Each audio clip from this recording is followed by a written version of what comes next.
પ્રમાદને વશ થઈને પોતાનું અમૂલ્ય જીવન નષ્ટ કરી દે છે. કર્મોમાં શિથિલતા ન લાવીને તેમને સાવધાની તેમજ તત્પરતાપૂર્વક કરવાથી જ કર્મો સાથેનો સંબંધ વિચ્છેદ થાય છે, પરંતુ શિથિલતાપૂર્વક કર્મો કરવાથી નથી થતો. માટે ભગવાને 19મા શ્લોકમાં સમાચર અને અહીં અતંદ્રિત પદો મૂક્યા છે. તસ્માત અસક્ત સતતમ કાર્યમ કર્મ સમાચર, એવું આગળ કીધું છે. આસક્તિ છોડે અને સારી રીતે કાર્ય કરવું.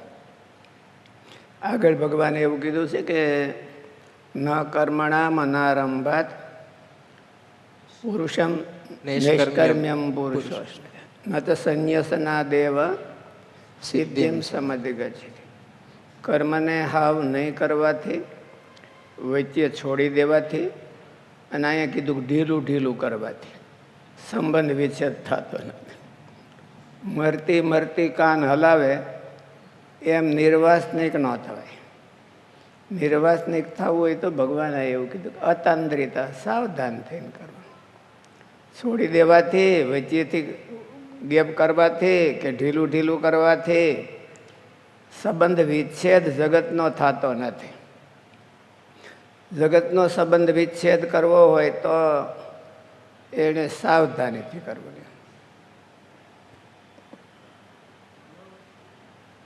મમ વર્તમાનું વર્તન્તે મનુષ્યા પાર્થ સર્વશઃ. ભગવાન અહીં એમ કહે છે કે હે અર્જુન, સર્વે મનુષ્યો મારા માર્ગને અનુસરે છે, પરંતુ સમાજમાં બધા માણસો ભગવાનને અનુસરતા છે. તો ગીતામાં કીધું ભગવાને કે મમ વર્તમાન વર્તન્તે મનુષ્ય પાર્થ સર્વશ. બધી બરાબર રીતે વર્તે છે. મમ વર્તમાન વર્તન્તે તો હોવાનું. જો હું ઢીલો ઢીલો રહું તો બધા વર્તે, ઢીલો ઢીલો ન રહું તો ન વર્તે એમ. એટલે જો હું ઢીલા જ રાખું તો મમ વર્તમાન વર્તન્તે. જો હું મર્યાદા તોડી નાખું તો બધા, એ તો કે શ્રી કૃષ્ણ એ તોડી છે ને આપણે ક્યાં તોડી છે. મમ વર્તમાન વર્તમાનતે એટલે કોઈ ભગવાનને રસ્તે હાલતા તો નથી. આપણે શિક્ષાપત્રીમાં મહારાજે કીધું એમ બધા કરીએ, એમ કરતા તો નથી. પણ જો મહારાજે ઢીલું ઢીલું કર્યું હોત તો આપણે બરાબર કરત. ઢીલું ઢીલું આપણે ભળતી ભેણી થઈ જાય. એટલે ભગવાન કહે મમ વર્તમાનું વર્તન તે એ તો સાચી વાત છે, પણ કેમ તો કે યદિ અહમ ન વર્તે એમ જાતું કર્મણી અતંદ્રિતા. જો હું સાવધાનીપૂર્વક ન વર્તું તો આ બધા તો એમ, હું એક સીંડી પાડું તો એ બધા ગાડા રસ્તો કરી દે એમ. પરંતુ સમાજમાં બધા માણસો ભગવાનના માર્ગને અનુસરતા હોય એવું જોવામાં તો નથી આવતું. એનું સમાધાન એ છે કે સમાજમાં દરેક સજ્જન માણસો ભગવાનના માર્ગને અનુસરે છે. અથવા તો એવો અર્થ કરો કે ભગવાનના આ માર્ગને અનુસરે છે તે જ મનુષ્યો છે. અર્થાત મનુષ્ય પાર્થ સર્વ છે. મનુષ્યો બધા મને અનુસરે છે. પણ ખરેખર તો એનો અર્થ એ છે કે ભગવાને એવા અર્થમાં કીધું કે યદિ અહમ ન વર્તે એમ, જો હું આવી રીતે ન વર્તું તો બધા મને વર્તે. નબળો માર્ગ બધા લઈ લે, સારો માર્ગ બધા લે નહીં. પોતે આપણે શાસ્ત્રીજી મહારાજે કંઈક જો ભૂલ કરી હોય તો એનો કે બાનું લઈને કે આ સ્વામી તો આમ કરતા હતા, પણ સ્વામી જે આપણે ન થાય એવું કરતા હોય એનો આપણે ઉપદેશ લઈ નહીં. કોઈ પણ શાસ્ત્રીજી મહારાજ હોય કે પછી બીજા હોય કે ભગવાન હોય, મહારાજ હોય તો મહારાજ એટલે યદિ અહમ ન વર્તે એમ જાતું કર્મણી અતાંદ્રિતા. જો હું ન વર્તું તો બધા મારે માર્ગે હાલે. હું આ વર્તું છું એટલે એમ કોઈ તું મારો ભગત છો તોય નથી હાલવા તૈયાર.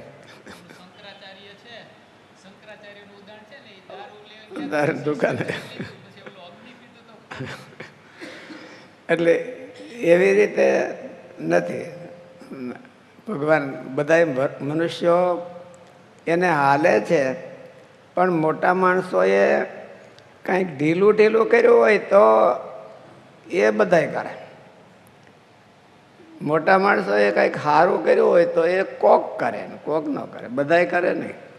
સારા માણસો હોય એ કરવા ટ્રાય કરે પણ કરી ન શકે. એનું સમાધાન એ છે કે સમાજમાં દરેક સજ્જન માણસો ભગવાનના માર્ગને અનુસરે છે. શાસ્ત્રીજી મહારાજ એવું કહેતા કે તમે બધા સારા છો પણ બે આની છો. મારી દ્રષ્ટિએ બે આની છો, હોળાની નહીં. હોળાની તો હું હોળાની કરું ત્યારે ગુણાતીતાનું સમય કીધું ને, ગુરુ હોળાની વર્તે ત્યારે શિષ્યો માંડ બે આની વર્તે. એ એના શિષ્યો હોય એ વર્તે, બાકી બીજા કોઈ ન લે. જો એ ભૂલ કરે તો બીજા હોતે બધા એમ કે આ બોલા ફલાણા હતા એને આમ કહ્યું. અને ઢીલું ઢીલું કરે તો બધા મમ વર્તમાન વર્તન દે. મનુષ્ય પાર્થ સર્વસ બધા કરે છે. સમાજમાં દરેક સજ્જન માણસો ભગવાનના માર્ગને અનુસરે છે, અથવા તો એવો અર્થ કરો કે ભગવાનના આ માર્ગને અનુસરે છે તે જ મનુષ્યો છે, અર્થાત મનુષ્ય કહેવરાવવાને યોગ્ય છે. જેઓ મને આદર્શ ન માનીને આળસ પ્રમાદ વશ થઈને કર્તવ્ય કર્મ નથી કરતા અને અધિકાર તથા ફળ કામનાને તો ઈચ્છે છે, તેઓ આકૃતિથી મનુષ્ય હોવા છતાં વાસ્તવમાં મનુષ્ય કહેવડાવવાને યોગ્ય નથી. કારણ કે શ્રેષ્ઠ પુરુષો તો એક મનુષ્ય લોકમાં આદર્શ પુરુષ છે, જ્યારે હું તો ત્રણેય લોકમાં આદર્શ પુરુષ પ્રમાણિત છું. મનુષ્યોએ સંસારમાં કેવી રીતે રહેવું જોઈએ આ વાત બતાવવા માટે ભગવાન મનુષ્ય લોકમાં અવતરિત થાય છે. સંસારમાં કોઈ કાયમ રહેતું નથી અને ફેરો સફળ કરવો હોય તો પોતાને માટે રહેવાનું નથી આમ માનવું એ જ સંસારમાંથી છૂટવાની જીવન કળા છે અને સંસારમાંથી શીખવાની વિદ્યા છે. સંસાર વસ્તુતઃ એક વિદ્યાલય છે, જ્યાં આપણે આસક્તિ, કામના, મમતા, સ્વાર્થ વગેરેના ત્યાગપૂર્વક ભગવાન માટે, ભગવાનના ભક્તના હિત માટે તથા બીજાઓના હિતને માટે કર્મ કરતા શીખવાનું છે અને તેમ કરીને પોતાનો ઉદ્ધાર કરવાનો છે. આપણે મુક્ત થતા શીખવાનું છે. આ સંસાર વિદ્યાલય છે પણ એમાં મુક્ત થતા શીખવાનું. આપણે સ્કૂલે જઈને કંઈ ભણીએ નહીં તો કંઈ કામનું નહીં. અહીંયા ભગવાને મનુષ્ય શરીર આપ્યું અને આખી જિંદગી જીવીએ તો આસક્તિ જેમની તેમ રહે તો આપણે કંઈ ભણ્યા ન કહેવાય. શીખવાનું છે. બધાય કંઈ જન્મે ત્યારથી અનાસક્ત હોય એવું ભગવાન અપેક્ષા રાખતા નથી, પણ શીખે એવી અપેક્ષા બધાય ભગવાન બધાય પાસે રાખે ભગવાન કે આવું કંઈક શીખો. અને એ ભગવાન છે લીડ બાય એક્ઝામ્પલ. એને લીડ બાય. અમે આફ્રિકા ગયા ને નાના નાના એરપોર્ટમાં એક ફોટો આપ્યો હતો. એક હાથીનું ટોળું, આફ્રિકામાં હાથી બહુ થાય એટલે જબરજસ્ત એક મોટો હાથી એ નાડાવા આગળ હાલ્યો જાય ને વાહે ટોળું હાલ્યું આવે. પછી ઓલો વાહે આમ જોવે અને નીચે સૂત્ર લખ્યું લીડ બાય એક્ઝામ્પલ. એક્ઝામ્પલથી બધાને લીડ કરવું, ઉપદેશથી ખાલી નહીં. એક્ઝામ્પલ એમ કર, લીડ બાય એક્ઝામ્પલ. એટલે ભગવાન અહીંયા કોઈ એવું ઉદાહરણ ફિટ કરવા માટે આવે છે. અને આ જગત છે એ પાઠશાળા છે. અહીંયા જે જે કાંઈ શીખવું હોય તો એ ભગવાને એની વ્યવસ્થા કરી છે. એમાં ખાસ કરીને બંધન છૂટવા માટે આ શીખવાની પાઠશાળા છે. જો જગતમાં બંધનના અસ્તિત્વને એના ઓલા ન હોય તો આપણે શીખી ન શકીએ. બંધનના ઠેકાણા છે એટલે જ શીખી શકીએ કે એમાંથી કેમ અલિપ્ત રહેવું. જો હોય જ નહીં તો આપણે શીખી ક્યાંથી શકીએ, પ્રેક્ટિસ ક્યાંથી કરી શકીએ. એટલે નાના નાના હોય બંધનના ઠેકાણા, તો એમાંથી હવે પોતપોતાને શીખવું જોઈએ. આપણે ઘણી વખત વાત કરી છે. ગુંદાસરા મૂળદી ભગત હતા, તો એ ઓલે એક ફળિયામાં નવેડામાંથી હાલે. બધાએ પૂછ્યું કે ભાઈ ભગત તમે આમ કરણ કરો છો? એટલે ભગત કહે કે ભાઈ તમે બધાએ મને માન આપો, ઓલું કરો ત્યારે તો મને હરખું લાગે એમ, પણ કોઈક ગાળ્યું દે ત્યારે શું થાય એ જોવા હાટું પ્રેક્ટિસ કરો છો. આને કહેવાય પ્રેક્ટિસ, શીખવું. એમ કેવી રીતે કરવું એને કહેવાય. હવે અમે તો ચારે બાજુ બંધનમાં જ ફસાણા છે. બંધનમાંથી મુક્તિ કેવી રીતે શીખવું પડે? આવી જ રીતે આપણે વાત કરીએ એવી રીતે. હે નિર્વાસનિક બંધનમાં, નાના નાના બંધનમાંથી મુક્તા શીખવું જોઈએ. થોડુંક બધી એકારે મૂકી શકે નહીં માણસ, પણ ધીરે ધીરે ધીરે એને થોડુંક થોડુંક મુક્તા શીખવું જોઈએ. સંસાર વસ્તુતઃ એક વિદ્યાલય છે, જ્યાં આપણે આસક્તિ, કામના, મમતા, સ્વાર્થ વગેરેના ત્યાગપૂર્વક ભગવાન માટે, ભગવાનના ભક્તના હિત માટે તથા બીજાઓના હિતને માટે કર્મ કરતા શીખવાનું છે. અને તેમ કરીને ભગવાને આપણને પ્લેટફોર્મ આપ્યું છે, હવે શીખવાનું બાકી છે. પ્લેટફોર્મ આ બધા ભગવાને સત્સંગ આપ્યો, એ આપણને પ્લેટફોર્મ આપ્યું કહેવાય. આપણે આસક્તિ, કામના, મમતા, સ્વાર્થ વગેરેના ત્યાગપૂર્વક ભગવાન માટે, ભગવાનના ભક્તના હિત માટે તથા બીજાઓના હિતને માટે કર્મ કરતા શીખવાનું છે. અને તેમ કરીને પોતાનો ઉદ્ધાર કરવાનો છે.